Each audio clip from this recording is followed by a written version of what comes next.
جہاں تک مسلمانوں کا تعلق ہے، اس دھمکی کا ان پر کوئی اثر نہ ہوا۔ اس دھمکی نے ان کے ایمان کو اور بڑھا دیا۔ اللہ تعالی سورہ آل عمران کی آیت 173 میں فرماتے ہیں، فزادهم ایمانا وقالوا حسبنا اللہ ونعم الوکیل۔ اس نے ان کے ایمان کو اور بڑھا دیا اور انہوں نے کہا اللہ ہمارے لیے کافی ہے اور وہ بہترین کارساز ہے۔ آگے سورہ آل عمران آیت 174 میں فرمایا، فانقلبوا بنعمة من الله وفضل لم يمسسهم سوء واتبعوا رضوان الله والله ذو فضل عظيم۔ چنانچہ وہ اللہ کی نعمت اور فضل کے ساتھ پلٹے، انہیں کسی برائی نے نہ چھوا اور انہوں نے اللہ کی رضامندی کی پیروی کی اور اللہ بڑے فضل والا ہے۔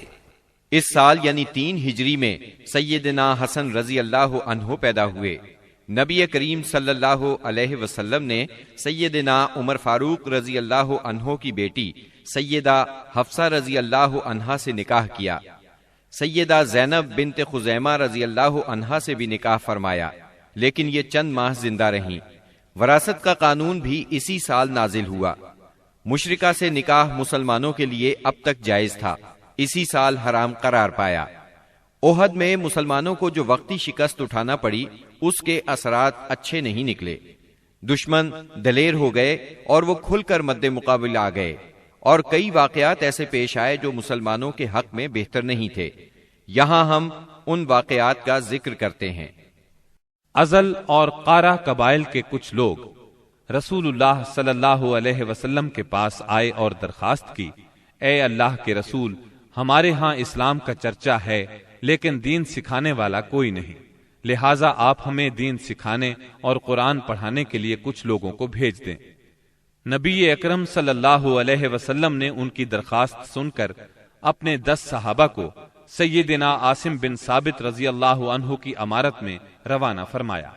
جب یہ لوگ رجی کے مقام پر پہنچے تو ان لوگوں نے غداری کی اور قبیلہ حذیل کی ایک شاخ بنو لحیان کو ان پر چڑھا لائے۔ ان کے قریباً 100 تیر اندازوں نے انہیں ایک ٹیلے پر گھیر لیا، پھر انہیں یہ عہد و پیمان دیا کہ اگر وہ لڑے بغیر نیچے اتر آئیں تو وہ انہیں قتل نہیں کریں گے۔ ان کی بات سن کر سیدنا عاصم رضی اللہ عنہ نے اترنے سے انکار کر دیا اور اپنے ساتھیوں کے ساتھ مل کر جنگ شروع کر دی۔ اس طرح اس جنگ میں 7 صحابہ شہید ہو گئے، 3 باقی رہ گئے۔ کفار نے پھر وہی عہد دیا، چنانچہ وہ تینوں ٹیلے سے اتر آئے، مگر کفار نے بد عہدی کی اور انہیں باندھ لیا۔ اس پر ان میں سے ایک نے کہا، یہ تمہاری پہلی بد عہدی ہے، میں تم لوگوں کے ساتھ نہیں جاؤں گا۔ کفار نے انہیں قتل کر دیا اور باقی 2 کو مکے لے چلے۔ مکے لے جا کر ان دونوں کو بیچ دیا۔ یہ دونوں خبیب بن عدی اور زید بن دسنہ رضی اللہ عنہما تھے۔ سیدنا خبیب رضی اللہ عنہ نے غزوہ بدر میں حارث بن عامر بن نوفل کو قتل کیا تھا، لہٰذا انہیں کچھ عرصے تک قید میں رکھ کر تنعیم لے جایا گیا اور قتل کر دیا گیا۔ انہوں نے قتل سے پہلے 2 رکعت نماز ادا کی اور ان پر بد دعا کی، پھر چند اشعار پڑھے۔ ان میں سے 2 یہ ہیں، وَلَسْتُ أُبَالِي حِينَ أُقْتَلُ مُسْلِمًا عَلَىٰ أَيِّ جَنْبٍ كَانَ فِي اللَّهِ مَصْرَعِي وَذَلِكَ فِي ذَاتِ الْإِلَٰهِ وَإِن يَشَأْ يُبَارِكْ عَلَىٰ أَوْصَالِ سِلْبٍ مُمَزَّعِ۔ میں مسلمان مارا جاؤں تو مجھے کچھ پرواہ نہیں کہ اللہ کی راہ میں کس پہلو پر قتل ہوتا ہوں، اور یہ تو اللہ کی ذات کے لیے ہے، اور اگر وہ چاہے تو بوٹی بوٹی کیے ہوئے اعضاء کے جوڑ جوڑ میں برکت عطا کر دے۔ اس کے بعد ابو سفیان نے خبیب رضی اللہ عنہ سے کہا، کیا تمہیں یہ بات پسند ہے کہ تمہارے بدلے محمد ہمارے قبضے میں ہوتے اور ہم ان کی گردن مارتے اور تم اپنے اہل و عیال میں ہوتے؟ جواب میں انہوں نے فرمایا، اللہ کی قسم مجھے تو یہ بھی گوارا نہیں کہ میں اپنے اہل و عیال میں ہوتا اور اس کے بدلے میں محمد صلی اللہ علیہ وسلم کو جہاں آپ ہوں وہاں کوئی کانٹا چبھ جاتا اور وہ آپ کو تکلیف دیتا، یعنی میں تو اپنی جان بچانے کے بدلے میں انہیں کانٹا چبھنے کے برابر بھی تکلیف دینا گوارا نہیں کرتا۔ اور پھر اچانک حارث بن عامر کے بیٹے نے انہیں باپ کے بدلے میں قتل کر دیا۔ اب رہ گئے زید بن دسنہ، انہوں نے غزوہ بدر میں امیہ بن محرز کو قتل کیا تھا، چنانچہ انہیں اس کے بیٹے صفوان بن امیہ نے خرید کر قتل کیا۔ بعض کتب میں یوں ہے کہ یہ گفتگو ابو سفیان اور سیدنا خبیب رضی اللہ عنہ کے درمیان نہیں ہوئی تھی بلکہ زید بن دسنہ سے ہوئی تھی۔ سیدنا عاصم بن ثابت رضی اللہ عنہ کی شہادت کے بعد قریش نے ان کا سر کاٹ لانے کے لیے اپنے کچھ لوگوں کو بھیجا۔ جب یہ لوگ لاش کے پاس پہنچے تو اللہ نے ان کی حفاظت کے لیے بھیڑوں کا جھنڈ بھیج دیا۔ ان بھیڑوں نے کفار کو ان کے نزدیک نہیں پھٹکنے دیا۔ دراصل سیدنا عاصم رضی اللہ عنہ نے شہادت سے پہلے یہ دعا کی تھی، اے اللہ یہ کفار میری لاش کو نہ چھونے پائیں۔ سو اللہ نے ان کی دعا قبول فرمائی اور لاش کی حفاظت کے لیے بھیڑوں کو بھیج دیا۔ سیدنا عمر رضی اللہ عنہ کو اس واقعے کی خبر ہوئی تو فرمایا کرتے تھے کہ اللہ مومن بندے کی حفاظت اس کی وفات کے بعد بھی کرتا ہے جیسے اس کی زندگی میں کرتا ہے۔ انہی دنوں اس قسم کا سانحہ بیر معونہ پر پیش آیا۔ یہ واقعہ رجی والے واقعے سے کہیں زیادہ المناک تھا۔ اس کا خلاصہ یہ ہے کہ ابو برا عامر بن مالک مدینہ طیبہ میں آیا اور خدمت نبوی میں حاضر ہوا۔ یہ ملائب الاسنہ کے لقب سے مشہور تھا، اس کا مطلب ہے نیزوں سے کھیلنے والا۔ آپ نے اسے اسلام کی دعوت دی، اس نے اسلام قبول نہ کیا لیکن دوری بھی اختیار نہ کی، اور یہ امید ظاہر کی کہ اگر اہل نجد کے پاس تبلیغ کے لیے آدمی بھیج دیے جائیں تو وہ اسلام قبول کر لیں گے۔ اس نے یہ بھی کہا کہ آپ جن لوگوں کو بھیجیں گے وہ میری پناہ میں ہوں گے۔ چنانچہ رسول اللہ صلی اللہ علیہ وسلم نے 70 صحابہ کی جماعت اس کے ساتھ کر دی۔ یہ 70 کے 70 قرآن کے حافظ اور قاری تھے۔ انہوں نے بیر معونہ پر پڑاؤ ڈالا۔ سیدنا حرام بن ملحان رضی اللہ عنہ رسول اللہ صلی اللہ علیہ وسلم کا خط لے کر قبیلے کے سردار اللہ کے دشمن عامر بن طفیل کے پاس گئے۔ اس نے خط پڑھنے کی بجائے اپنے ایک آدمی کو اشارہ کیا کہ انہیں قتل کر دے۔ اس نے کمر کی طرف سے نیزے کا وار کیا، نیزہ آر پار ہو گیا۔ وہ یہ کہتے ہوئے گرے، رب کعبہ کی قسم میں کامیاب ہو گیا۔ پھر اس بد طینت نے فوراً ہی باقی صحابہ پر حملہ کرنے کے لیے بنو عامر کو آواز دی۔ وہ لوگ اس لیے نہ آئے کہ ابو برا عامر بن مالک نے مسلمانوں کو پناہ دی تھی۔ انہوں نے اس کی آواز پر کان نہ دھرے، چنانچہ اس نے بنو سلیم کو آواز دی۔ بنو سلیم اور اس کی چند شاخوں ریل، زکوان اور اسیہ نے آ کر صحابہ کرام رضی اللہ عنہم کا محاصرہ کر لیا اور سب کو شہید کر ڈالا۔ صرف کعب بن زید اور عمر بن امیہ زمری رضی اللہ عنہما بچ رہے۔ کعب بن زید تو زخمی تھے، ان لوگوں نے انہیں مردہ خیال کیا، چنانچہ انہیں بعد میں شہداء کے درمیان سے اٹھا لیا گیا۔ وہ زندہ رہے اور غزوہ خندق میں شہید ہوئے۔ عمر بن امیہ زمری منذر بن عقبہ کے ساتھ اونٹ چرانے کے لیے گئے ہوئے تھے۔ انہوں نے پڑاؤ کی جگہ پر پرندوں کو منڈلاتے دیکھا تو بھانپ گئے کہ کوئی سانحہ ہو گیا ہے۔ فوراً وہاں پہنچے۔ حالات دیکھ کر منذر بن عقبہ نے ان دشمنوں سے لڑ کر شہید ہونے کا فیصلہ کیا، چنانچہ وہ ان سے لڑے اور لڑتے لڑتے شہید ہو گئے۔ عمر بن امیہ کو قید کر لیا گیا۔ جب عامر بن طفیل کو بتایا کہ ان کا تعلق قبیلہ مزر سے ہے تو عامر نے ان کی پیشانی کے بال کٹوا کر اپنی ماں کی طرف سے انہیں آزاد کر دیا۔ اس کی ماں نے ایک گردن آزاد کرنے کی منت مانی تھی۔ عمر بن امیہ رضی اللہ عنہ مدینہ منورہ کی طرف روانہ ہوئے۔ راستے میں قرقرہ نامی ایک مقام پر پہنچے تو بنو کلاب کے 2 آدمی ملے۔ عمر بن امیہ رضی اللہ عنہ نے انہیں دشمن کے آدمی خیال کیا اور قتل کر دیا، حالانکہ ان کے پاس رسول اللہ صلی اللہ علیہ وسلم کی طرف سے عہد موجود تھا۔ چنانچہ جب یہ مدینہ منورہ پہنچے اور اس واقعے کی اطلاع دی تو رسول اللہ صلی اللہ علیہ وسلم نے فرمایا، تم نے 2 ایسے آدمیوں کو قتل کیا ہے جن کی دیت مجھے دینا ہوگی۔ اللہ کے رسول صلی اللہ علیہ وسلم کو واقعہ رجی اور بئر معونہ سے بہت رنج پہنچا۔ یہ دونوں حادثے ایک ہی مہینے یعنی صفر 4 ہجری میں پیش آئے تھے، اور کہا جاتا ہے کہ دونوں حادثات کی خبر آپ کو ایک ہی رات میں پہنچی تھی۔ آپ نے ان قاتلوں پر 30 دن تک نماز فجر میں بد دعا فرمائی، یہاں تک کہ اللہ نے ان شہداء کی طرف سے یہ پیغام نازل کیا، ہماری قوم کو ہماری طرف سے یہ بات پہنچا دیں کہ ہم اپنے رب سے ملے تو وہ ہم سے راضی ہے اور ہم اس سے راضی ہیں۔ اس کے بعد آپ نے قنوت ترک کر دی۔ عمر بن امیہ زمری رضی اللہ عنہ نے جب واپس آ کر بنو کلاب کے 2 آدمیوں کے قتل کی اطلاع دی تو رسول اللہ صلی اللہ علیہ وسلم چند صحابہ کے ساتھ بنو نذیر کے پاس تشریف لے گئے تاکہ معاہدے کے مطابق دونوں مقتولین کی دیت میں مدد کریں۔ انہوں نے آپ سے کہا، ابو القاسم، ہم ایسا ہی کریں گے، آپ تشریف رکھیے، ہم آپ کی ضرورت پوری کیے دیتے ہیں۔ ان لوگوں نے آپ کو ایک دیوار کے نیچے بٹھایا، آپ دیوار سے ٹیک لگا کر بیٹھ گئے۔ ادھر یہود جمع ہوئے، ان پر شیطان سوار تھا۔ انہوں نے باہم مشورہ کیا اور کہا، ہم میں سے کون ہے جو اس بھاری پتھر کو اوپر لے جا کر آپ کے سر پر گرا دے؟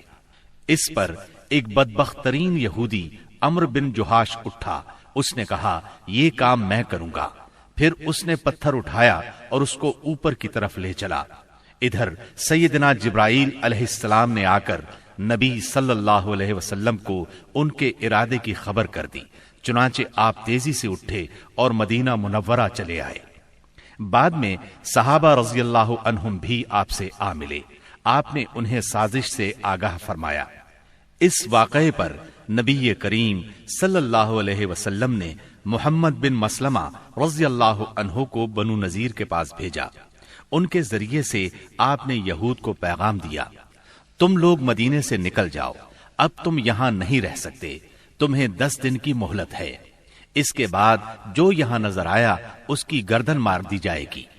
رسول اللہ صلی اللہ علیہ وسلم کے اس فرمان پر یہودیوں نے وہاں سے چلنے کی تیاری شروع کر دی، لیکن اسی دوران میں رئیس المنافقین عبداللہ بن ابی نے انہیں کہلا بھیجا، ڈٹ جاؤ اور یہاں سے نکلنے سے انکار کر دو، میرے ساتھ 2000 جنگجو ہیں، وہ تمہارے ساتھ تمہارے قلعوں میں داخل ہوں گے اور تمہاری حفاظت کی خاطر جان دے دیں گے، اور بنو قریظہ اور بنو غطفان بھی تمہاری مدد کریں گے۔ اس کا پیغام سن کر یہود نے اپنے اندر قوت اور مضبوطی محسوس کی اور رسول اللہ صلی اللہ علیہ وسلم سے کہلا بھیجا کہ ہم یہاں سے نہیں جائیں گے، آپ جو کر سکتے ہیں کر لیں۔ یہ سن کر رسول اللہ صلی اللہ علیہ وسلم نے کہا، اللہ اکبر۔ صحابہ رضی اللہ عنہم نے بھی مل کر کہا، اللہ اکبر۔ نبی صلی اللہ علیہ وسلم نے مدینہ منورہ کا انتظام سیدنا ابن ام مکتوم رضی اللہ عنہ کو سونپا اور جھنڈا سیدنا علی رضی اللہ عنہ کو مرحمت فرما کر بنو نذیر کے علاقے کا رخ کیا۔ وہاں پہنچ کر ان کا محاصرہ کر لیا۔ انہوں نے بھی اپنے قلعوں اور گڑھیوں میں پناہ لے لی اور اسلامی لشکر پر تیر اور پتھر برسانے لگے۔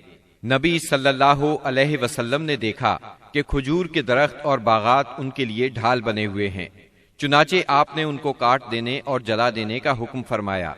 اس عمل سے یہودیوں کے حوصلے ٹوٹ گئے اور اللہ نے ان کے دلوں پر مسلمانوں کا رعب طاری فرما دیا۔ چنانچہ 6 روز بعد یا ایک دوسری روایت کے مطابق 15 روز بعد انہوں نے اس شرط پر ہتھیار ڈال دیے کہ وہ مدینہ منورہ سے جلا وطن ہو جائیں گے۔ اس موقع پر بنو قریظہ بھی ان سے الگ تھلگ رہے۔ منافقین کے سردار اور ان کے حلیفوں نے بھی وعدہ خلافی کی اور ان کی مدد کو نہ آئے۔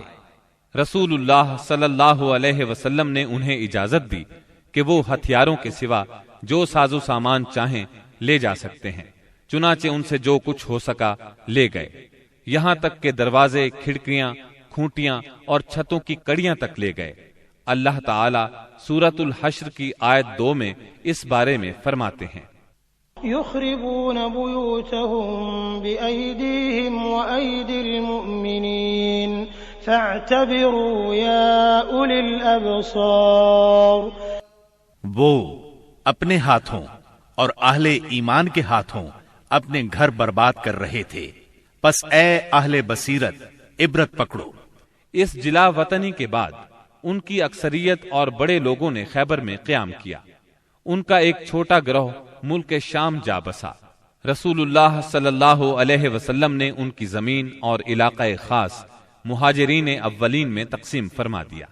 صرف 2 انصاری صحابہ ابو دجانہ اور سہل بن حنیف رضی اللہ عنہما کو ان کی تنگ دستی کے سبب اس میں سے عطا فرمایا۔ اس کے علاوہ آپ اسی میں سے اپنی ازواج مطہرات کا سال بھر کا خرچ نکالتے تھے۔ اس کے بعد جو کچھ بچتا اسے جہاد کی تیاری کے لیے ہتھیاروں اور گھوڑوں کی خریداری میں صرف فرماتے تھے۔ آپ نے ان کے پاس سے 50 خود اور 300 تلواریں بھی پائیں۔ ابو سفیان نے احد میں اعلان کیا تھا کہ اگلے سال جنگ ہوگی، چنانچہ شعبان 4 ہجری کی آمد پر رسول اللہ صلی اللہ علیہ وسلم نے اس کے اعلان کے مطابق بدر کا رخ کیا۔ وہاں 8 دن ٹھہر کر ابو سفیان کا انتظار کرتے رہے۔ آپ کے ساتھ 1500 کا لشکر اور 10 گھوڑے تھے۔ جھنڈا سیدنا علی رضی اللہ عنہ کے ہاتھ میں تھا۔ آپ نے مدینے کا انتظام عبداللہ بن رواحہ رضی اللہ عنہ کے سپرد کیا تھا۔ دوسری طرف ابو سفیان بھی 2000 کا لشکر لے کر روانہ ہوا، جس میں 50 سوار تھے۔ مر الزہران پہنچ کر مجنہ نام کے مشہور چشمے پر پڑاؤ ڈالا، لیکن شروع ہی سے ان پر روب سا طاری تھا۔ واپسی کے بہانے سوچنے لگا۔ بالآخر یہاں پہنچ کر اس نے اپنے ساتھیوں سے کہا، جنگ اس وقت مناسب ہوتی ہے جب شادابی ہو اور ہریالی ہو، تاکہ جانور چر سکیں اور تم بھی دودھ پی سکو۔ اس وقت خشک سالی ہے، لہٰذا میں تو واپس جا رہا ہوں، تم بھی واپس چلے چلو۔ اس پر پورا لشکر کسی مخالفت کے بغیر واپس ہو گیا۔ مسلمانوں کو جب ان کے واپس ہونے کی خبر ملی تو انہوں نے اپنا سامان تجارت فروخت کیا، خوب نفع کمایا اور اس شان سے واپس لوٹے کہ ہر دشمن پر ان کی دھاک بیٹھ چکی تھی اور ہر طرف امن و امان قائم ہو چکا تھا۔ چنانچہ 1 سال سے زیادہ عرصہ گزر گیا اور دشمنوں کو کچھ کرنے کی جرت نہ ہوئی۔ اسی وجہ سے رسول اللہ صلی اللہ علیہ وسلم کو آخری حدود تک امن پھیلانے کا موقع ملا۔ چنانچہ ربیع الاول 5 ہجری میں ڈاکوؤں کی سرکوبی کے لیے دومت الجندل تشریف لے گئے اور یوں ہر طرف امن و امان ہو گیا۔ بنو نذیر مدینہ منورہ سے نکلنے کو تو نکل گئے، مگر خیبر پہنچ کر انہوں نے اپنی سازشوں کا جال سارے ملک عرب میں پھیلا دیا۔ ان کے رئیسوں نے مکے جا کر قریش کو آمادہ کیا۔ قبیلہ غطفان کو خیبر کی آدھی پیداوار کا لالچ دے کر اپنے ساتھ ملا لیا۔ بنی اسد ان کے حلیف تھے، وہ بھی اٹھ کھڑے ہوئے۔ غرض سب مل ملا کر 10,000 کا بھاری لشکر مدینہ منورہ کی طرف روانہ ہوا۔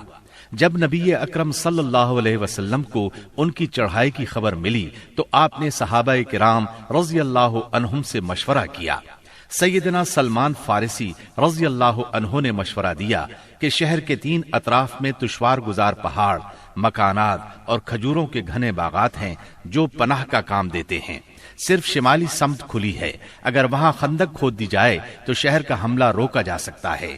آپ نے یہ رائے پسند کی، لہٰذا آپ نے اسی جانب ہرہ شرقیہ اور غربیہ کے درمیان کا سب سے تنگ مقام منتخب کیا، جو کم و بیش 1 میل ہے۔ وہاں خندق کھود کر دونوں ہروں کو ملا دیا۔ مغرب میں یہ خندق سلا پہاڑی کے شمال سے شروع ہوتی تھی اور مشرق میں مقام شیخین کے پاس ہرہ شرقیہ کے ایک بڑھے ہوئے سرے سے جا ملتی تھی۔ آپ نے ہر 10 آدمیوں کو 40 ہاتھ خندق کھودنے کا کام سونپا اور خود بھی خندق کھودنے اور مٹی ڈھونے میں شریک ہو گئے۔ لوگ رجز پڑھتے اور آپ جواب دیتے، نیز آپ رجز پڑھتے اور لوگ جواب دیتے تھے۔ لوگوں نے خندق کھودنے میں بڑی مشقتیں برداشت کی، بالخصوص سردی اور بھوک کی شدت۔ لوگوں نے رسول اللہ صلی اللہ علیہ وسلم سے بھوک کی شکایت کی اور اپنے پیٹوں پر 1 پتھر بندھے ہوئے دکھلائے تو آپ نے انہیں اپنے پیٹ پر 2 پتھر دکھلا دیے۔ خندق کی کھدائی کے دوران بعض نشانیاں بھی دیکھنے میں آئیں۔ سیدنا جابر نے رسول اللہ صلی اللہ علیہ وسلم کی بھوک کی سختی دیکھی تو صبر نہ کر سکے، اپنی بکری کا ایک بچہ ذبح کیا اور ان کی بیوی نے 1 سا جو پیسے۔ پھر خفیہ طور پر رسول اللہ صلی اللہ علیہ وسلم کو چند صحابہ کرام سمیت دعوت دی، مگر رسول اللہ صلی اللہ علیہ وسلم سارے اہل خندق کے ساتھ، جن کی تعداد 1000 تھی، چل پڑے اور سب نے شکم سیر ہو کر کھایا۔ پھر بھی ہانڈی بھری ہوئی ابلتی رہی اور آٹے سے روٹی پکتی رہی۔ اس طرح سیدنا برا کے ساتھیوں کا ایک سخت چٹان سے سامنا ہوا۔ نبی صلی اللہ علیہ وسلم نے اتر کر بسم اللہ کہا اور کدال سے ایک ضرب لگائی تو ایک ٹکڑا کٹ گیا اور اس سے ایک روشنی نکلی۔ آپ نے فرمایا اللہ اکبر، مجھے شام کی کنجیاں دی گئیں اور اس وقت میں اس کے سرخ محل دیکھ رہا ہوں۔ اس کے بعد آپ نے دوسری ضرب لگائی اور فتح فارس کی خوشخبری سنائی، پھر تیسری ضرب لگائی اور فتح یمن کی خوشخبری سنائی اور پوری چٹان کٹ گئی۔ ادھر قریش اور ان کے پیروکار 4000 کا لشکر لے کر آئے۔ ان کے ساتھ 300 گھوڑے اور 1000 اونٹ تھے۔ ان کا سالار ابو سفیان تھا اور جھنڈا عثمان بن طلحہ نے اٹھا رکھا تھا۔ جب یہ لشکر مدینہ کے قریب پہنچا تو خندق دیکھ کر دنگ رہ گیا، چنانچہ انہیں مدینہ منورہ کے باہر پڑاؤ کرنا پڑا۔ ادھر 3000 مسلمان پوری طرح ہوشیار تھے اور خندق کی نگرانی کر رہے تھے۔ دونوں اطراف سے تیر اندازی شروع ہوئی جو کئی دن تک جاری رہی۔ ایک روز مشرکین کے شاہ سواروں کی ایک جماعت نے ایک تنگ مقام سے خندق عبور کر لی۔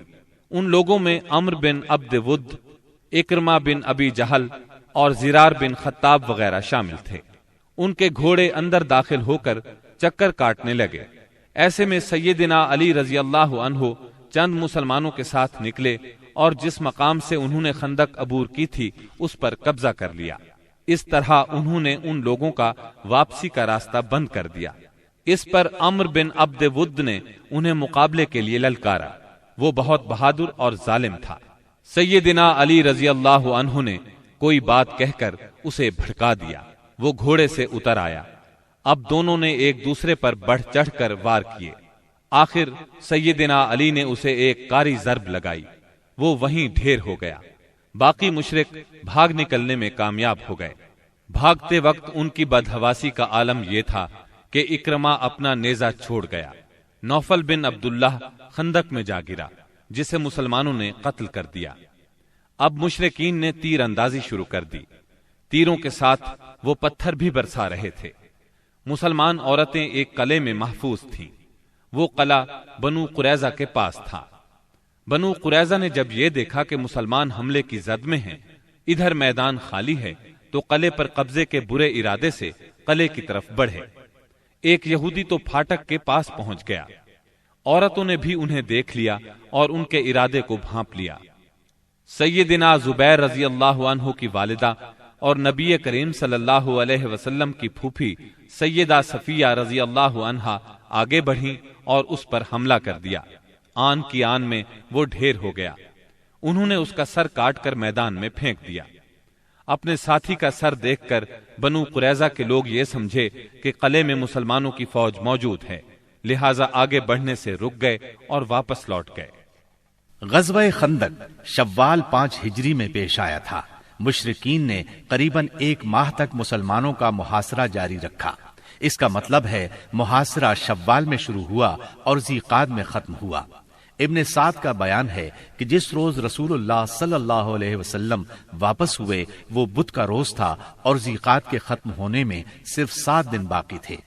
اس جنگ میں دونوں طرف کے صرف چند افراد مارے گئے، یعنی 10 مشرک اور 6 مسلمان۔ ایک تیر سعد بن معاذ رضی اللہ عنہ کو لگا، جس سے ان کے بازو کی بڑی رگ کٹ گئی۔ انہوں نے اللہ سے دعا کی کہ اگر قریش کی جنگ ابھی کچھ باقی ہے تو اس کے لیے انہیں زندہ رکھے، ورنہ اسی زخم کو ان کی موت کا سبب بنا دے۔ البتہ انہوں نے اپنی دعا میں یہ بھی کہا، یا اللہ مجھے موت نہ دے یہاں تک کہ بنو قریظہ سے میری آنکھیں ٹھنڈی ہو جائیں۔ خندق کی لڑائی دراصل جان اور مال کے نقصان کی جنگ نہیں تھی، بلکہ یہ جنگ اعصاب کی جنگ تھی۔ اس میں کوئی خون ریز معرکہ پیش نہیں آیا، لیکن پھر بھی یہ اسلامی تاریخ کی ایک فیصلہ کن جنگ تھی۔ اس جنگ کے نتیجے میں مشرکین کے حوصلے پست ہو گئے اور ان پر یہ بات واضح ہو گئی کہ وہ مسلمانوں کی اس چھوٹی سی جماعت کو جو مدینہ منورہ میں نشو نما پا رہی تھی ختم نہیں کر سکتے، وہ کیا عرب کی کوئی طاقت بھی انہیں ختم نہیں کر سکتی۔ اس خیال کی وجہ یہ تھی کہ غزوہ خندق میں مشرکین بڑی طاقت، ساز و سامان اور بھاری تعداد کے ساتھ آئے تھے۔ اس وقت اس سے بڑی طاقت فراہم کرنا عربوں کے بس کی بات نہیں تھی، اس لیے رسول اللہ صلی اللہ علیہ وسلم نے احزاب سے واپسی کے بعد فرمایا، الآن نغزوهم ولا يغزونا نحن نسیر الیہم۔ اب ہم ان پر چڑھائی کریں گے، وہ ہم پر چڑھائی نہیں کریں گے، اب ہمارا لشکر ان کی طرف جائے گا۔ نبی اکرم صلی اللہ علیہ وسلم غزوہ خندق سے واپس آنے کے بعد ابھی ہتھیار اور کپڑے اتار کر ام سلمہ رضی اللہ عنہا کے گھر میں غسل کر کے فارغ ہی ہوئے تھے کہ جبرائیل علیہ السلام تشریف لے آئے اور بنو قریظہ کی طرف نکلنے کا حکم دیتے ہوئے فرمایا، میں آگے آگے جا رہا ہوں، ان قلعوں میں زلزلہ برپا کروں گا اور ان کے دلوں میں روب ڈالوں گا۔ یہ کہہ کر وہ فرشتوں کے ساتھ روانہ ہو گئے۔ ادھر رسول اللہ صلی اللہ علیہ وسلم نے لوگوں میں منادی کرائی کہ جو شخص سن رہا ہے اور اطاعت پر قائم ہے وہ عصر کی نماز بنو قریظہ میں پڑھے۔ اس کے بعد آپ نے مدینہ منورہ کا انتظام ابن ام مکتوم رضی اللہ عنہ کو سونپا اور سیدنا علی رضی اللہ عنہ کو جنگ کا علم دے کر ہراول دستے کے طور پر ایک جماعت کے ساتھ آگے روانہ فرمایا۔ بنو قریظہ نے انہیں دیکھا تو نبی کریم صلی اللہ علیہ وسلم کو برا بھلا کہنے لگے، مذاق اڑانے لگے۔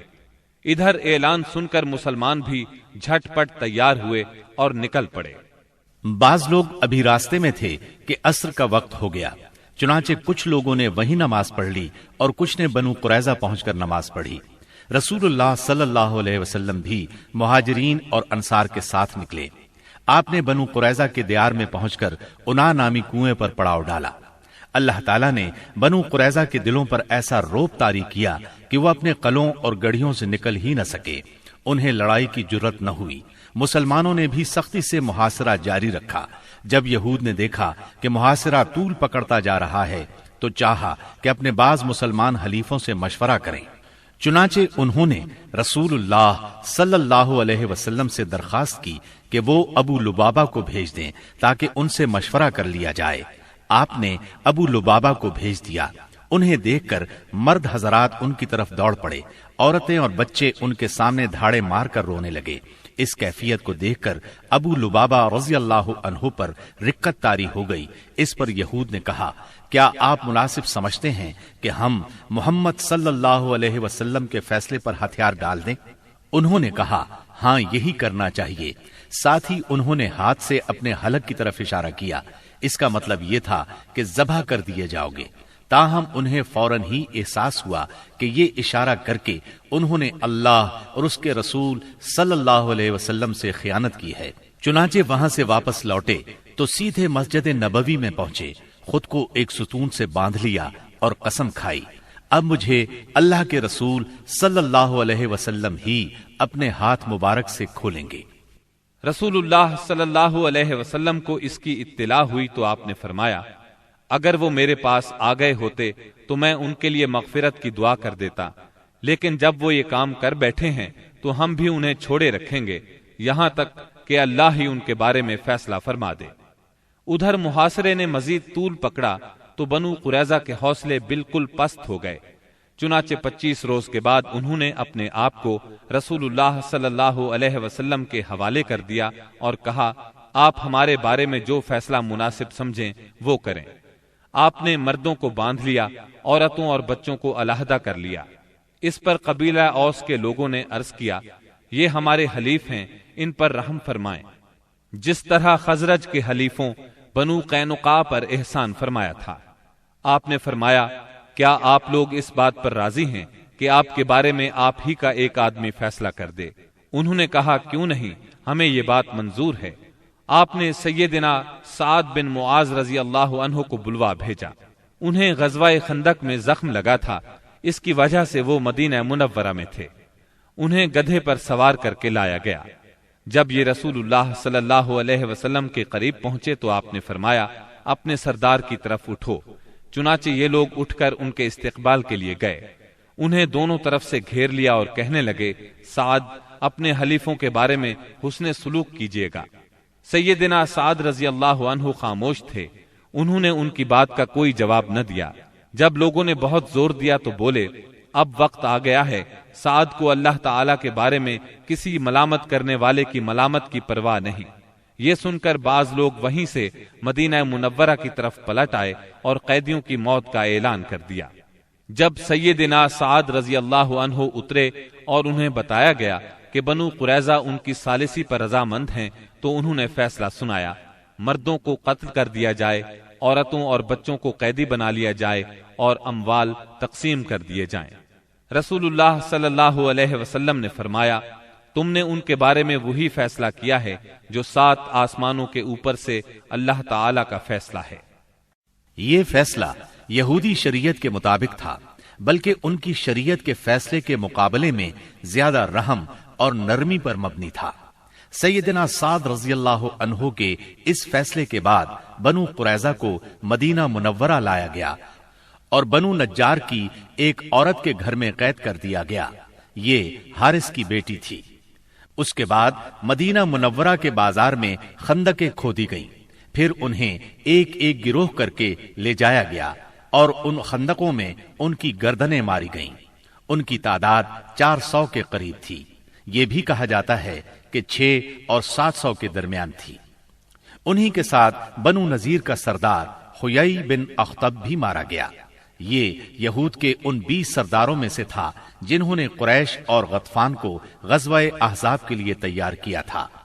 پھر بنو قریظہ کے پاس آ کر انہیں عہد شکنی پر اکسایا تھا، یہاں تک کہ انہوں نے مسلمانوں کی زندگی کے مشکل ترین اوقات میں ان کے ساتھ غداری کی تھی، اور غداری کرتے وقت حیی بن اخطب سے یہ شرط لگائی تھی کہ یہ بھی ان کے ساتھ رہے گا اور جو حشر ان کا ہوگا وہی اس کا بھی ہوگا۔ چنانچہ محاصرہ ختم ہونے اور ہتھیار ڈال دینے کے بعد یہ بھی ان کے ساتھ قتل کر دیا گیا۔ جب بنو قریظہ کا کام تمام ہو گیا تو بندہ صالح سیدنا سعد بن معاذ رضی اللہ عنہ کی دعا قبول ہو گئی۔ وہ مسجد نبوی کے ایک خیمے میں تھے تاکہ نبی صلی اللہ علیہ وسلم قریب ہی سے ان کی عیادت کر لیا کریں۔ ایک دن ان کے اوپر سے ایک بکری گزر گئی، اس سے ان کا زخم تازہ ہو گیا اور ہنسلی کی ہڈی کے پاس سے خون بہ نکلا۔ اس قدر خون جاری ہوا کہ ان کی موت واقع ہو گئی۔ ان کا جنازہ مسلمانوں کے ساتھ ساتھ فرشتوں نے بھی اٹھایا اور ان کی موت پر رحمان کا عرش لرز اٹھا۔ ادھر ابو لبابہ رضی اللہ عنہ پر 6 راتیں گزر چکی تھیں۔ نماز کے لیے ان کی بیوی انہیں کھول دیتی تھی، اس کے بعد وہ پھر خود کو ستون سے باندھ لیتے تھے۔ آخر سیدہ ام سلمہ رضی اللہ عنہا کے گھر میں ان کی توبہ نازل ہوئی۔ سیدہ ام سلمہ رضی اللہ عنہا نے انہیں بشارت دی تو لوگ انہیں کھولنے کے لیے دوڑ پڑے، لیکن انہوں نے ان سب کو روک دیا اور کہا، رسول اللہ صلی اللہ علیہ وسلم کے سوا مجھے کوئی نہ کھولے۔ آخر نبی کریم صلی اللہ علیہ وسلم نماز فجر کے لیے نکلے تو انہیں کھول دیا۔ غزوہ بنو قریظہ کے بعد مسلمانوں نے اور کئی فوجی کاروائیاں انجام دی۔ ان میں اہم کاروائیاں یہ ہیں: سمامہ بن اسال نبی صلی اللہ علیہ وسلم کو اور آپ کے لائے ہوئے دین کو سخت ناپسند کرتے تھے، چنانچہ محرم 6 ہجری میں مسیلمہ کذاب کے حکم سے بھیس بدل کر نبی صلی اللہ علیہ وسلم کو قتل کرنے نکلے۔ ادھر نبی صلی اللہ علیہ وسلم نے محمد بن مسلمہ رضی اللہ عنہ کو 30 سواروں کے ساتھ زریہ کے اطراف میں بھیجا تھا تاکہ بنی بکر بن کلاب کو تنبیہ کریں۔ زریہ بصرہ کے راستے میں مدینہ منورہ سے 7 رات کے فاصلے پر واقع ہے۔ ان سواروں نے واپس آتے ہوئے سمامہ بن اسال کو دیکھ لیا، انہیں ان پر شک گزرا، چنانچہ گرفتار کر کے مدینہ منورہ لے آئے اور مسجد کے ایک ستون سے باندھ دیا۔ نبی کریم صلی اللہ علیہ وسلم وہاں سے گزرے تو فرمایا، سمامہ تمہارے نزدیک کیا ہے؟ انہوں نے کہا، اے محمد، میرے نزدیک خیر ہے، اگر قتل کرو گے تو ایک خون والے کو قتل کرو گے، اگر احسان کرو گے تو ایک قدردان پر احسان کرو گے، مال چاہتے ہو تو مانگو، جو چاہو گے دیا جائے گا۔ نبی صلی اللہ علیہ وسلم ان کی بات سن کر مسکرا دیے اور انہیں ان کے حال پر چھوڑ کر آگے بڑھ گئے۔ دوسرے دن نبی کریم صلی اللہ علیہ وسلم پھر اس طرف سے گزرے تو آپ نے فرمایا، سمامہ تمہارا کیا حال ہے؟ وہ بولے، میں ٹھیک ہوں۔ اگر قتل کرو گے تو ایک قصاص والے کو قتل کرو گے، اگر احسان کرو گے تو ایک قدردان پر احسان کرو گے، اگر مال چاہتے ہو تو مانگو، جو چاہو گے دیا جائے گا۔ آپ ان کی بات سن کر مسکرائے اور آگے بڑھ گئے۔ تیسرے دن پھر یہی گفتگو ہوئی۔ اس روز آپ نے فرمایا، سمامہ کو چھوڑ دو۔ صحابہ کرام رضی اللہ عنہم نے انہیں چھوڑ دیا۔ اس کے بعد انہوں نے غسل کیا اور مسلمان ہو گئے۔ اسلام لانے کے بعد وہ بولے، اللہ کی قسم، اسلام لانے سے پہلے روئے زمین پر کوئی چہرہ میرے نزدیک آپ کے چہرے سے زیادہ قابل نفرت نہیں تھا، لیکن اب آپ کا چہرہ میرے نزدیک روئے زمین پر سب سے زیادہ محبوب ہو گیا ہے، اور اللہ کی قسم، روئے زمین پر کوئی دین میرے نزدیک آپ کے دین سے زیادہ ناپسندیدہ نہیں تھا، مگر اب آپ کا دین میرے نزدیک تمام ادیان سے زیادہ پسندیدہ ہو گیا ہے۔ واپسی پر سیدنا سمامہ رضی اللہ عنہ عمرے کے لیے مکہ گئے تو قریش نے انہیں اسلام لانے پر ملامت کی۔ اس پر وہ بولے، اللہ کی قسم، تمہارے پاس یمامہ سے گندم کا ایک دانہ بھی نہیں آئے گا جب تک رسول اللہ صلی اللہ علیہ وسلم اس کی اجازت نہ دے دیں۔ چنانچہ واپسی پر انہوں نے اہل مکہ کے لیے گندم فروخت کرنے کی ممانعت کر دی، جس سے وہ مشکل میں پڑ گئے، یہاں تک کہ انہوں نے نبی صلی اللہ علیہ وسلم کو خط لکھا، اس میں اپنی قرابت کا واسطہ دیا اور درخواست کی کہ آپ سمامہ کو لکھ دیں، وہ گندم فروخت کرنے کی اجازت دے دیں۔ آپ نے سمامہ رضی اللہ عنہ کو لکھ دیا۔ بنو لہیان وہی ہیں جنہوں نے رجی کے مقام پر دھوکے سے 8 صحابہ کرام رضی اللہ عنہم کو شہید کیا تھا اور 2 کو اہل مکہ کے ہاتھوں فروخت کر دیا تھا، جہاں وہ بے دردی سے شہید کر دیے گئے تھے۔ یہ لوگ حجاز کے بہت اندر عصفان کی حدود میں آباد تھے، اسی لیے نبی صلی اللہ علیہ وسلم نے ان سے انتقام لینے میں قدر تاخیر سے کام لیا۔ جب کفار کے مختلف گروہوں میں پھوٹ پڑ گئی اور آپ دشمنوں سے کسی قدر مطمئن ہو گئے تو آپ نے مدینہ منورہ کا انتظام ابن ام مکتوم رضی اللہ عنہ کو سونپ کر 200 صحابہ اور 20 گھوڑوں کے ساتھ ربیع الاول 6 ہجری میں بنو لہیان کا رخ کیا اور یلغار کرتے ہوئے بطن غران تک پہنچ گئے۔ یہ امج اور عصفان کے درمیان بطن غران نامی ایک وادی ہے اور اسی جگہ آپ کے صحابہ کرام رضی اللہ عنہم کو شہید کیا گیا تھا۔ آپ نے ان کے لیے دعائے رحمت کی، 2 روز تک یہیں قیام فرمایا۔ ادھر بنو لہیان کو آپ کی آمد کی خبر مل گئی، وہ پہاڑوں کی طرف بھاگ گئے، ان کا کوئی آدمی ہاتھ نہ آ سکا۔ پھر آپ نے عصفان کا قصد کیا اور وہاں سے 10 سواروں کا دستہ آگے بھیجا تاکہ قریش ان کی آمد کا حال سن کر مرعوب ہو جائے۔ اس دستے نے قراء الغمیم تک کا چکر لگایا۔ اس کے بعد آپ کل 14 دن مدینہ منورہ سے باہر گزار کر واپس مدینے لوٹ آئے۔ جمادی الاولیٰ 6 ہجری میں رسول اللہ صلی اللہ علیہ وسلم نے سیدنا زید بن حارثہ رضی اللہ عنہ کو 170 سواروں کے ساتھ عیس کی جانب روانہ فرمایا۔ انہیں روانہ کرنے کا مقصد یہ تھا کہ وہ شام سے آنے والے ایک قریشی قافلے کو پکڑیں۔ اس قافلے کے سربراہ رسول اللہ صلی اللہ علیہ وسلم کی صاحبزادی سیدہ زینب رضی اللہ عنہا کے شوہر ابو العاص بن ربی تھے۔ اس مہم میں قریش کے ایک قافلے کا مال ہاتھ آیا، لیکن ابو العاص بھاگ نکلنے میں کامیاب ہو گئے اور سیدھے مدینہ منورہ جا پہنچے۔ انہوں نے سیدہ زینب رضی اللہ عنہا کی پناہ لے لی اور ان سے کہا، رسول اللہ صلی اللہ علیہ وسلم سے کہیں آپ قافلے کا سامان واپس کر دیں۔ سیدہ زینب رضی اللہ عنہا نے سفارش کی تو نبی کریم صلی اللہ علیہ وسلم نے چھوٹی بڑی ہر چیز واپس کر دی۔ ابو العاص سارا مال لے کر مکے پہنچے، امانتیں ان کے مالکوں کے حوالے کیں، پھر مسلمان ہو کر مدینہ منورہ آ گئے۔ نبی کریم صلی اللہ علیہ وسلم نے پہلے ہی نکاح کے تحت سیدہ زینب رضی اللہ عنہا کو انہیں واپس کر دیا۔ یہ واپسی 3 سال سے کچھ زیادہ عرصہ بعد ہوئی تھی۔ رسول اللہ صلی اللہ علیہ وسلم نے اس دوران میں مزید کئی سرایا بھیجے، جن کا دشمن کی سرکشی توڑنے، ان کے شر کی آگ بجھانے اور دور دراز علاقوں میں امن پھیلانے میں بڑا اثر تھا۔ پھر آپ کے پاس کچھ اس طرح کی خبریں آئیں کہ آپ غزوہ بنو المستلق کے لیے تشریف لے گئے۔ یہ غزوہ 5 ہجری یا 6 ہجری میں ہوا۔ بنو المستلق قبیلہ خزاعہ کی ایک شاخ تھی۔ قبیلہ خزاعہ کے لوگ عام طور پر رسول اللہ صلی اللہ علیہ وسلم کے خیر خواہ تھے، مگر یہ شاخ قریش کی طرفدار تھی۔ رسول اللہ صلی اللہ علیہ وسلم کو معلوم ہوا کہ یہ لوگ آپ سے لڑنے کے لیے جنگ کی تیاری کر رہے ہیں۔ آپ نے اس خبر کی تحقیق کے لیے بریدہ بن حسیب رضی اللہ عنہ کو بھیجا۔ ان سے معلوم ہوا کہ خبر درست ہے، لہٰذا آپ نے مدینہ منورہ کا انتظام سیدنا زید بن حارثہ رضی اللہ عنہ کو سونپا، اور یہ بھی کہا جاتا ہے کسی اور کو سونپا، اور بنو المستلق کی طرف یلغار کرتے ہوئے نکلے تاکہ بالکل اچانک ان پر ٹوٹ پڑے۔ آپ کے ساتھ 700 صحابہ کرام تھے، اور بنو المستلق اس وقت قدید کے اطراف میں ساحل کے قریب مریسی نامی ایک چشمے پر پڑاؤ ڈالے ہوئے تھے۔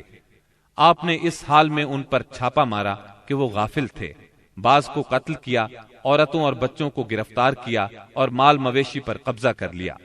اس وقت شعبان 5 ہجری کے آخری دن تھے، اور یہ بھی کہا جاتا ہے کہ 6 ہجری کے ابتدائی دن تھے۔ قیدیوں میں بنو المستلق کے رئیس حارث بن ابی زرار کی صاحبزادی جویریہ بھی تھیں۔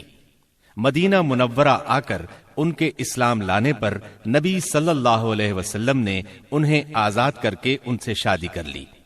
اس پر صحابہ کرام نے بنو المستلق کے 100 گھرانے آزاد کر دیے۔ یہ پہلے ہی مسلمان ہو چکے تھے۔ صحابہ کرام نے انہیں آزاد کرتے ہوئے کہا، یہ رسول اللہ صلی اللہ علیہ وسلم کے سسرال کے لوگ ہیں۔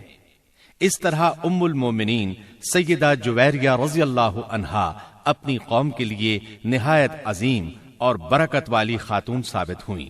اس غزوے سے واپسی پر جب مسلمانوں کے پاس پینے کے لیے اور وضو کے لیے پانی نہ بچا تو تیمم کا حکم نازل ہوا۔ اسی سال پردے کا حکم نازل ہوا۔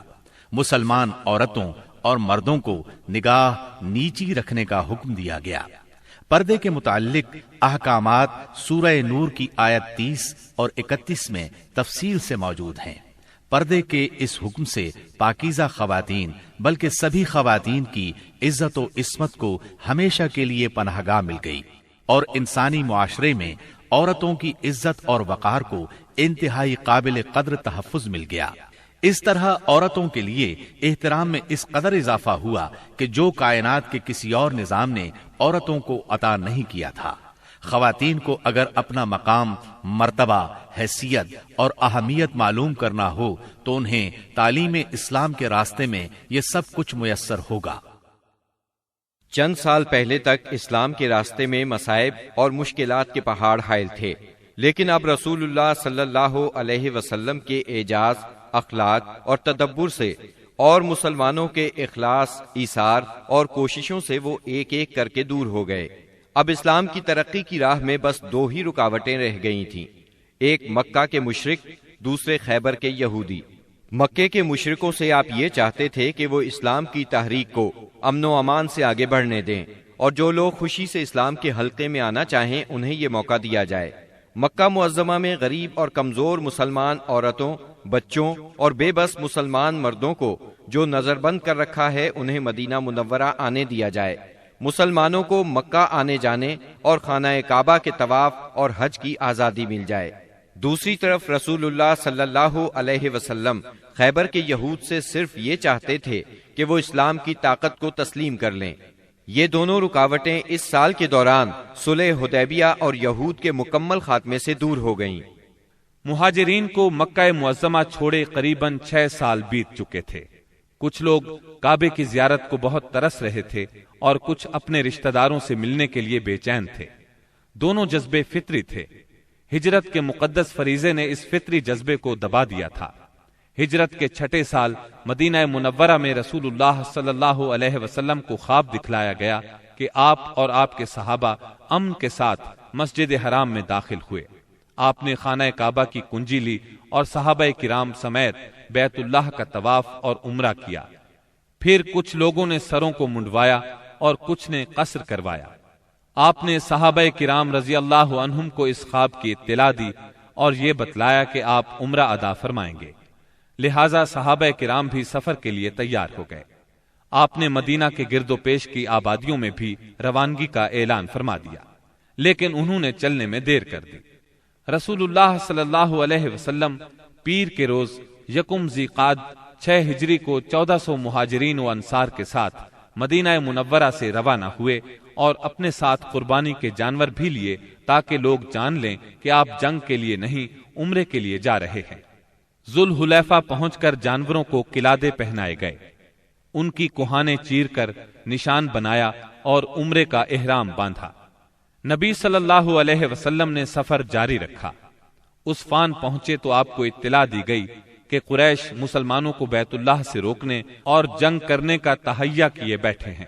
انہوں نے ذی طوا میں پڑاؤ ڈال رکھا ہے اور خالد بن ولید کو 200 سواروں کے ساتھ عسفان کے قریب قراء الغمیم بھیج دیا ہے تاکہ وہ مکہ آنے والا راستہ بند رکھیں۔ نیز اپنی مدد کے لیے حلیف قبائل کو بھی جمع کر لیا ہے۔ اس پر رسول اللہ صلی اللہ علیہ وسلم نے صحابہ کرام سے مشورہ کیا کہ کیا کریں۔ یہ حلیف قبائل جو جمع ہوئے ہیں ان کے گھروں پر ہلہ بول دیں یا سیدھے بیت اللہ کا قصد کریں اور جو روکے اس سے لڑیں۔ سیدنا ابو بکر صدیق رضی اللہ عنہ نے کہا، ہم عمرہ کرنے آئے ہیں، لڑنے نہیں، لہٰذا جو ہمارے اور بیت اللہ کے درمیان رکاوٹ بنے گا ہم اس سے لڑیں گے۔ رسول اللہ صلی اللہ علیہ وسلم نے اس رائے کو پسند فرمایا۔ ادھر خالد بن ولید نے ظہر کی نماز میں مسلمانوں کو رکوع اور سجدہ کرتے دیکھا تو کہا، یہ لوگ غافل تھے، ہم نے حملہ کیا ہوتا تو انہیں مار لیا ہوتا۔ پھر انہوں نے طے کیا کہ عصر کی نماز کے دوران حملہ کریں گے، لیکن اللہ نے ظہر اور عصر کے درمیان صلاۃ خوف یعنی حالت جنگ میں نماز کا حکم نازل فرمایا۔ اس حکم میں وضاحت کی گئی کہ اس حالت میں مسلمان نماز کس طرح ادا کریں۔ اس طرح خالد بن ولید کے ہاتھ سے یہ موقع بھی جاتا رہا۔ پھر رسول اللہ صلی اللہ علیہ وسلم نے اس راستے کو چھوڑ کر ایک دوسرا راستہ اختیار کیا اور مکے سے نیچے داہنے ہاتھ چل کر سنیت المرار پہنچ گئے، جہاں سے حدیبیہ میں اترتے ہیں۔ وہاں پہنچے تو آپ کی اونٹنی بیٹھ گئی۔ لوگوں نے اسے اٹھانے کی کوشش کی تو بھی نہ اٹھی۔ اب لوگوں نے کہا، قصوا اڑ گئی ہے۔ اس پر آپ نے فرمایا، قصوا اڑی نہیں اور نہ یہ اس کی عادت ہے، بلکہ اسے اس ہستی نے روک رکھا ہے جس نے ہاتھی کو روک دیا تھا۔ پھر آپ نے فرمایا، اللہ کی قسم، یہ لوگ مجھ سے کسی بھی ایسے معاملے کا مطالبہ نہیں کریں گے جس میں اللہ کی حرمتوں کی تعظیم کر رہے ہوں، مگر میں اسے ضرور تسلیم کر لوں گا۔ اس کے بعد آپ نے اونٹنی کو ڈانٹا تو وہ اچھل کر کھڑی ہو گئی۔ پھر آپ نے آگے بڑھ کر حدیبیہ میں پڑاؤ ڈالا۔ اس کے بعد بدیل بن ورقہ خزائی خزاعہ کی ایک جماعت کے ساتھ آیا۔ یہ لوگ رسول اللہ صلی اللہ علیہ وسلم کے خیر خواہ تھے۔ اس نے بتایا کہ قریش آپ سے جنگ کرنے اور آپ کو بیت اللہ سے روکنے کا تہیہ کیے بیٹھے ہیں۔ آپ نے اس سے فرمایا، ہم صرف عمرہ کرنے آئے ہیں، لڑائی کے لیے نہیں آئے، اور ہم صلح کے لیے تیار ہیں، لیکن اگر قریش نے لڑائی ہی پر اصرار کیا تو ہم اس وقت تک لڑتے رہیں گے جب تک کہ میرا سر تن سے جدا نہیں ہو جاتا یا اللہ کا حکم نافذ نہیں ہو جاتا۔ بدیل نے واپس پلٹ کر یہ بات قریش کو بتائی۔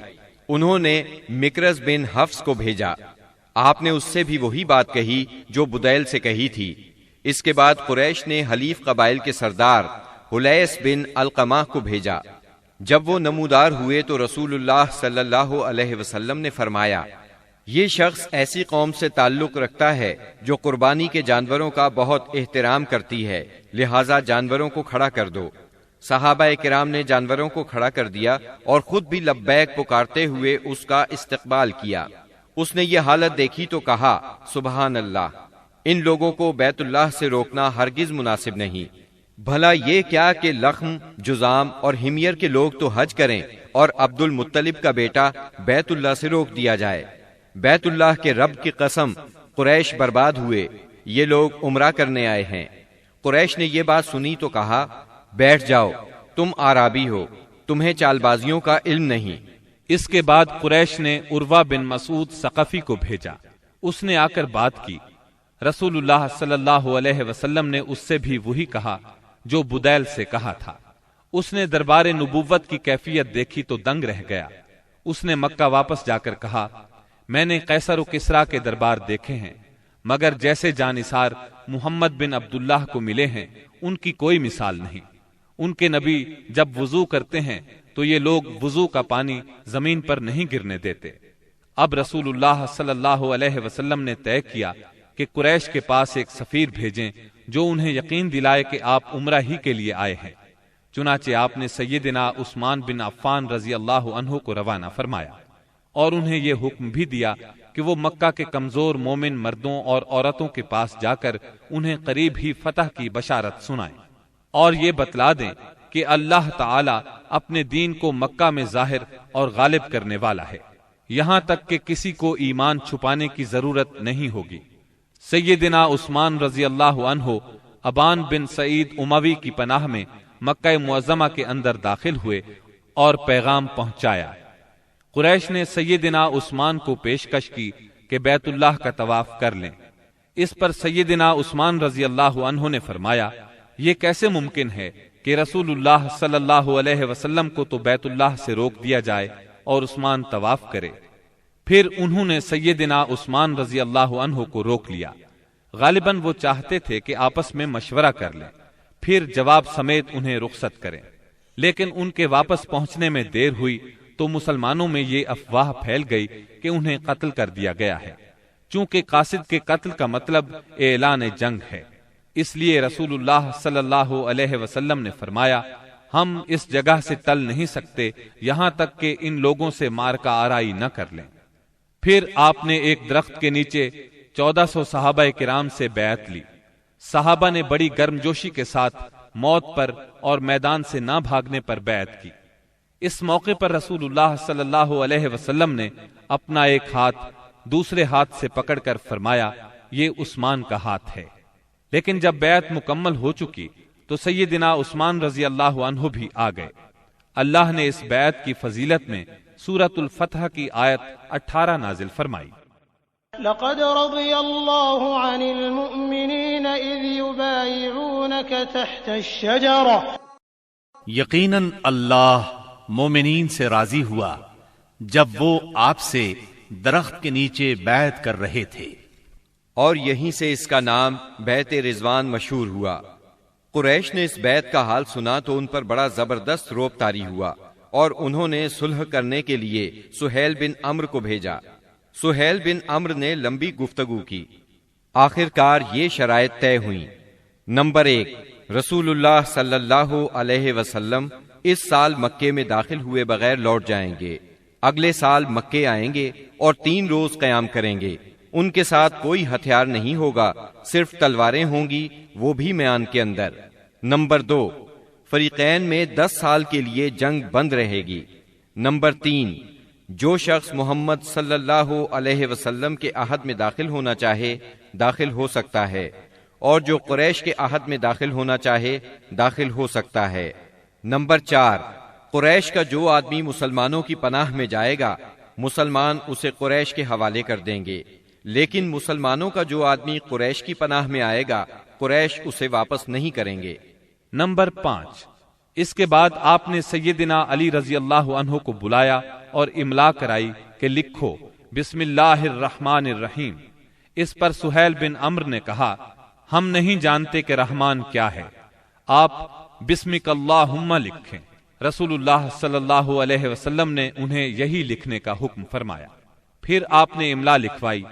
یہ وہ بات ہے جس پر محمد رسول اللہ نے مصالحت کی ہے۔ اس پر سہیل نے کہا، اگر ہم جانتے کہ آپ اللہ کے رسول ہیں تو آپ کو پھر ہم نہ تو بیت اللہ سے روکتے اور نہ آپ سے جنگ کرتے، لہٰذا آپ محمد بن عبداللہ لکھوائیں۔ آپ نے فرمایا، میں اللہ کا رسول ہوں اگرچہ تم جھٹلاؤ۔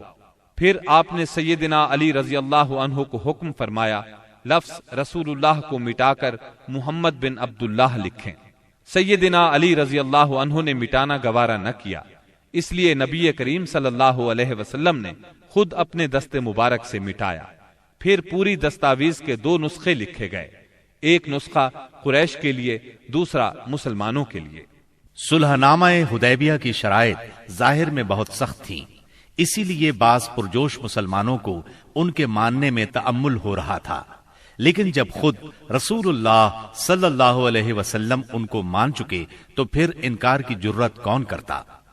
اور پھر چند ہی دنوں بعد معلوم ہو گیا کہ یہ شرائط اسلام کے حق میں بے حد فائدہ مند تھی۔ ابھی صلح نامہ لکھا جا رہا تھا کہ قریش کے نمائندے سہیل بن عمرو کے صاحبزادے ابو جندل بیڑیاں گھسیٹتے آ پہنچے۔ سہیل نے ان کی واپسی کا مطالبہ کر دیا۔ نبی کریم صلی اللہ علیہ وسلم نے فرمایا، ابھی تو تحریر مکمل بھی نہیں ہوئی۔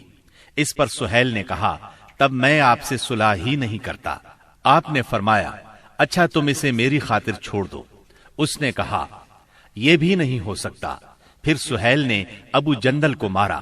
ابو جندل نے چیخ کر کہا، مسلمانوں، کیا میں مشرکین کی طرف واپس کیا جاؤں گا کہ وہ مجھے میرے دین سے فتنے میں ڈالیں؟ اس پر اللہ کے رسول صلی اللہ علیہ وسلم نے فرمایا، صبر کرو اور ثواب کا باعث سمجھو، اللہ تمہارے لیے اور تمہارے علاوہ جو دوسرے کمزور مسلمان ہیں ان سب کے لیے کشادگی اور پناہ کی جگہ بنائے گا۔ ہم نے مشرکین سے صلح کر لی ہے اور ہم نے ان کو اور انہوں نے ہم کو اس پر اللہ کا عہد دے رکھا ہے، اس لیے ہم بدعہدی نہیں کر سکتے۔ اس صلح کا اثر اسلامی دعوت کی رفتار پر بہت اچھا ہوا۔ عام عرب سے ملنے اور انہیں اللہ کی دعوت دینے کا موقع مسلمانوں کے ہاتھ لگا، چنانچہ لوگ بکثرت اسلام میں داخل ہوئے اور صرف 2 سال میں مسلمانوں کی تعداد اتنی ہو گئی کہ 19 برسوں میں نہیں ہوئی تھی۔ اکابرین قریش جو کہ قریش کا نچوڑ تھے، یعنی عمرو بن عاص، خالد بن ولید اور عثمان بن طلحہ جیسے حضرات اپنی رغبت اور مرضی سے مسلمان ہونے کے لیے خدمت نبوی میں حاضر ہوئے، اسلام پر بیعت کی اور اس کے راستے میں جان، مال، صلاحیت، طاقت اور اپنا سب کچھ قربان کرنے کا معاہدہ کیا۔ تب آپ نے فرمایا، مکہ نے اپنے جگر گوشوں کو ہمارے حوالے کر دیا۔ محرم 7 ہجری میں رسول اللہ صلی اللہ علیہ وسلم نے خیبر کا قصد فرمایا۔ اس موقع پر ان لوگوں نے بھی اجازت مانگی جو حدیبیہ کے موقع پر پیچھے رہ گئے تھے۔ آپ نے اعلان فرمایا، میرے ساتھ وہی روانہ ہو جسے جہاد کی خواہش ہو، رہا مال غنیمت تو اس میں سے کچھ نہیں ملے گا۔ اس کے نتیجے میں آپ کے ساتھ بیت رضوان والے 1400 اصحاب ہی روانہ ہوئے۔ آپ نے مدینے کا انتظام سبا عرفتہ بن غفاری رضی اللہ عنہ کو سونپا، پھر خیبر جانے والے جانے پہچانے راستے پر چل پڑے۔ قریباً نصف راستہ طے کرنے کے بعد آپ نے ایک دوسرا راستہ اختیار فرمایا جو ملک شام کی جانب سے خیبر پہنچاتا تھا۔ اس سے آپ کا مقصد یہ تھا کہ یہودیوں کے لیے ملک شام کی طرف بھاگنے کا راستہ بند کر دیں۔ آپ نے سفر کی آخری رات خیبر کے پاس گزاری، مگر یہودی بے خبر رہے۔ پھر فجر کی نماز اندھیرے میں پڑھی اور سوار ہو کر خیبر کا رخ کیا۔ ادھر یہود بے خبری میں اپنے پھاوڑے اور ٹوکریاں وغیرہ لے کر اپنی زمینوں کی طرف نکلے۔ انہوں نے اچانک لشکر کو سامنے دیکھا تو چیختے ہوئے بھاگے۔ اللہ کی قسم، محمد لشکر سمیت آ گئے۔ نبی صلی اللہ علیہ وسلم نے فرمایا، اللہ اکبر، خیبر تباہ ہوا۔ جب ہم کسی قوم کے میدان میں اتر پڑتے ہیں تو ڈرائے ہوئے لوگوں کی صبح بری ہو جاتی ہے۔ خیبر مدینہ منورہ سے 171 کلومیٹر شمال میں واقع ہے۔ اس وقت اس کی آبادی 3 حصوں میں بٹی ہوئی تھی، ایک نطات، دوسرے قتیبہ اور تیسرے شق۔ نطات میں 3 قلعے تھے، حصن نائم، حصن صعب بن معاذ اور حصن قلعہ زبیر۔ شق میں 2 قلعے تھے، حصن ابی اور حصن نزار۔ اور قتیبہ میں 3 قلعے تھے، حصن قموس، حصن وتیح، حصن سلالم۔ ان کے علاوہ خیبر میں مزید قلعے اور گڑھیاں بھی تھیں، مگر وہ چھوٹی تھیں اور طاقت اور حفاظت میں ان کے ہم پلہ نہیں تھی۔ رسول اللہ صلی اللہ علیہ وسلم نے نطات کے قلعوں کے مشرق میں تیروں کی پہنچ سے دور پڑاؤ ڈالا اور حصن نائم کے محاصرے سے جنگ کا آغاز کیا۔ یہ بہت بلند، محفوظ اور مشکل چڑھائی والا قلعہ تھا اور یہود کی پہلی دفاعی لائن کی حیثیت رکھتا تھا۔ اسی میں ان کا شاہزور بہادر مرحب بھی تھا۔ یہ 1000 مردوں کے برابر مانا جاتا تھا۔ چند روز تک فریقین میں تیر اندازی ہوئی، پھر رسول اللہ صلی اللہ علیہ وسلم نے فتح کی بشارت دیتے ہوئے فرمایا، کل میں جھنڈا ایسے شخص کو دوں گا جو اللہ اور اس کے رسول صلی اللہ علیہ وسلم سے محبت رکھتا ہے اور جس سے اللہ اور اس کے رسول محبت کرتے ہیں۔ آپ کا یہ فرمان سن کر سب انصار اور مہاجرین نے اس آرزو میں رات گزاری کہ جھنڈا اسے دیا جائے۔ صبح ہوئی تو آپ نے فرمایا، علی کہاں ہیں؟ صحابہ کرام نے بتایا، ان کی آنکھ آئی ہوئی ہے۔ آپ نے انہیں بلا بھیجا، وہ لائے گئے۔ آپ نے ان کی آنکھوں میں لعاب دہن لگایا اور دعا فرمائی، وہ اسی وقت شفا یاب ہو گئے، گویا انہیں کوئی تکلیف تھی ہی نہیں۔ پھر انہیں جھنڈا دیا اور فرمایا، جنگ سے پہلے انہیں اسلام کی دعوت دو۔ ادھر یہود نے اپنی عورتیں اور بچے شق کے قلعے میں بھیج دیے تھے اور اس صبح طے کیا تھا کہ کھلے میدان میں جنگ کریں گے۔ چنانچہ جب سیدنا علی رضی اللہ عنہ ان کے پاس پہنچے تو انہیں جنگ کے لیے تیار پایا۔ آپ نے انہیں اسلام کی دعوت دی، انہوں نے صاف انکار کر دیا۔ مرحب نے فخر اور غرور سے تلوار لہرائی اور دعوت مبارزت دی، یعنی اپنے مقابلے میں کسی کو بھی آنے کے لیے للکارا۔ اس نے یہ شعر پڑھا، قد علمت خیبر انی مرحب شاک السلاح بطل مجرب اذا الحروب اقبلت تلہب، یعنی خیبر جانتا ہے کہ میں مرحب ہوں، ہتھیار پوش، بہادر اور تجربہ کار، جب جنگ و پیکار شعلہ زن ہو۔ اس کے مقابلے میں سیدنا عامر بن اقوا رضی اللہ عنہ نمودار ہوئے۔ وہ کہہ رہے تھے، قد علمت خیبر انی عامر شاک السلاح بطل مغامر، یعنی خیبر جانتا ہے میں عامر ہوں، ہتھیار پوش، شہ زور اور جنگجو۔ پھر دونوں نے ایک دوسرے پر وار کیا۔ مرحب کی تلوار سیدنا عامر کی ڈھال میں پھنس گئی۔ انہوں نے چاہا کہ اپنی تلوار اس کی پنڈلی پر ماریں، لیکن ان کی تلوار چھوٹی تھی، اس کی پنڈلی تک پہنچنے کی بجائے پلٹ کر خود ان کے گھٹنے میں آ لگی۔ بعد میں انہوں نے اسی چوٹ سے انتقال کیا۔ نبی صلی اللہ علیہ وسلم نے سیدنا عامر کے بارے میں فرمایا، ان کے لیے دگنا اجر ہے، وہ بڑے جانباز مجاہد تھے، کم ہی ان جیسا کوئی عرب روئے زمین پر چلا ہوگا۔ سیدنا عامر رضی اللہ عنہ کے زخمی ہو جانے پر سیدنا علی رضی اللہ عنہ مرحب کے مقابلے پر آئے۔ آپ یہ شعر پڑھ رہے تھے، انا الذی سمتنی امی حیدرا کلیس غابات کریہ المنظرا اوفیہمی بالصاع کیل السندرا، یعنی میں وہ شخص ہوں کہ میری ماں نے میرا نام حیدر یعنی شیر رکھا ہے، جنگل کے شیر کی طرح خوفناک۔ میں انہیں سا کے بدلے نیزے کی ناپ پوری کروں گا۔ اس کے بعد مرحب کے سر پر تلوار کا ایسا وار کیا کہ وہ وہیں ڈھیر ہو گیا۔ اس کے بعد مرحب کے بھائی یاسر نے نکل کر مقابلے کی دعوت دی۔ اس کے مقابلے میں سیدنا زبیر بن عوام نکلے اور اسے اس کے بھائی کے پاس پہنچا دیا۔ پھر گھمسان کی لڑائی چھڑ گئی، بہت سے یہودی مارے گئے، جس سے ان کے حوصلے پست ہو گئے اور وہ اپنے مورچے چھوڑ کر بھاگ نکلے۔ مسلمانوں نے ان کا پیچھا کیا اور بزور قلعے میں داخل ہو گئے۔ یہود اس قلعے سے بھاگ کر اس کے ساتھ والے قلعے حصن الصعب میں مورچہ بند ہو گئے۔